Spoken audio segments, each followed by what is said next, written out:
ناظرین کرام السلام علیکم۔ آج ہم آپ کے لیے حکایت سعدی میں سے بہت ہی دلچسپ حکایت ایک بادشاہ اور اس کا غلام لے کر آئے ہیں۔ امید کرتے ہیں کہ آپ سبھی لوگوں کو یہ پسند آئے گی، اور ویڈیو پسند آنے کی صورت میں چینل کو لائک اور سبسکرائب ضرور کر دیجیے۔ ایک بادشاہ کا غلام فرار ہو گیا۔ اس غلام کو ہر جگہ تلاش کیا گیا، لیکن وہ ایسا ہوشیار نکلا کہ کسی کے ہاتھ نہ آیا۔ اس دور میں غلام کا یوں مالک کے گھر سے فرار ہونا ایک سنگین جرم تصور کیا جاتا تھا۔ مفرور غلام جب بھی گرفتار ہوتا اسے قتل کر دیا جاتا تھا۔ بادشاہ کا یہ غلام بھی ایک عرصہ تک روح پوش رہا، اور اسے کوئی ایسا ٹھکانہ نہ ملا جہاں وہ اپنی زندگی آرام سے گزار سکتا۔ اس پر ہر وقت یہی خوف طاری رہتا کہ بادشاہ کے سپاہی آئیں گے اور اسے پکڑ کر لے جائیں گے۔ اس غلام نے اس بے سکونی سے نجات پانے کے لیے فیصلہ کیا کہ مجھے بادشاہ کی خدمت میں حاضر ہو کر اپنی اس غلطی کی معافی مانگنی چاہیے۔ شاید اس کے دل میں اللہ عز و جل رحم ڈال دے اور مجھے معاف کر دے۔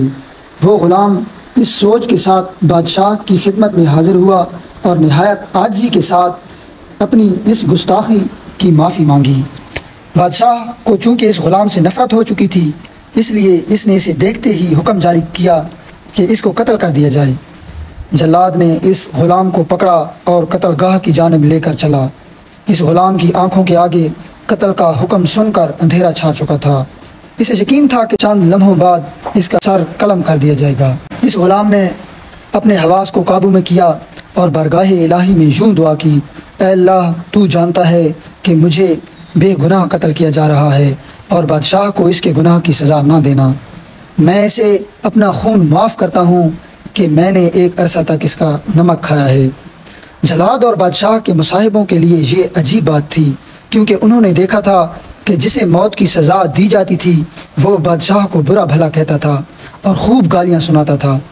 بادشاہ کے کانوں میں جب اس غلام کی فریاد پہنچی تو وہ اس کی وفاداری سے خوش ہوا اور اس کے قتل کا حکم واپس لیتے ہوئے اسے آزاد کرنے کا حکم جاری کیا۔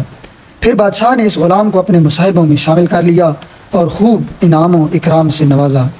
ناظرین اکرام، اس حکایت کا جو اخلاقی سبق ہے، اس میں حضرت شیخ سعدی رحمہ اللہ علیہ نے یہ بیان کیا ہے کہ جو شخص بھی اپنے اندر نرمی اور شیریں زبانی پیدا کرے گا وہ یقیناً بارگاہ الہی میں انعام و اکرام کا حقدار ہوگا۔ اور حضور نبی کریم صلی اللہ علیہ وآلہ وسلم کا فرمان عالی شان ہے کہ تم میں بہترین انسان وہ ہے جس کا اخلاق سب سے اچھا ہے۔